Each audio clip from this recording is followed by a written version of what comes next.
Last exercise for IT band strengthening is called waltz exercise, and the purpose of the exercise is to actually strengthen the TFL and the IT band, which is the muscle and connective tissue on the outside of the leg.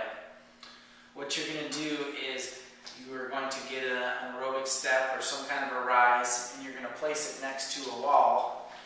You're going to start with your involved leg. This is the leg that actually has the IT band pain on it. And that's going to be up on the stairs. The first thing you want to do is lock both knees and get a hold of the wall.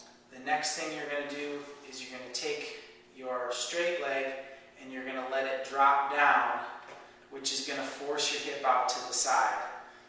When you are running, this is actually the action that happens when you're on one leg, is the hip moves out to the side. Then as your foot hits the ground, it actually turns interpronate. So you want to force all your weight to the inside of this left foot, the involved leg. The hip still remains out while the weight is on the involved foot. This leg is slightly lower than the stair or the step. The next thing you're going to do is you're going to bend the involved leg's knee about 10 to 30 degrees.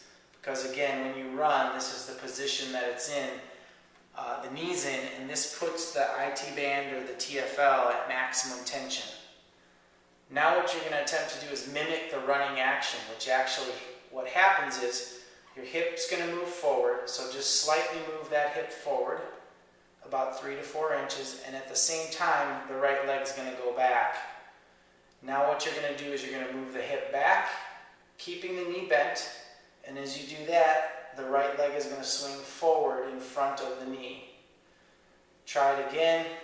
As you rock, the running motion, this pelvis on the right should stay low, and the pelvis on the left should stay high.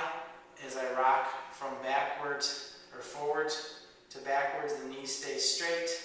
As I go forward, my body slightly bends forward, and as I rock the hip back, my body actually goes forward as I rock the hip back.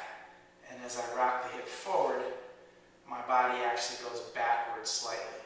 But the key is to maintain your weight on the inside of the foot, the left hip or the involved hip higher, the right hip lower, and just gradually keep the knee bent and rock back and forward with the hip.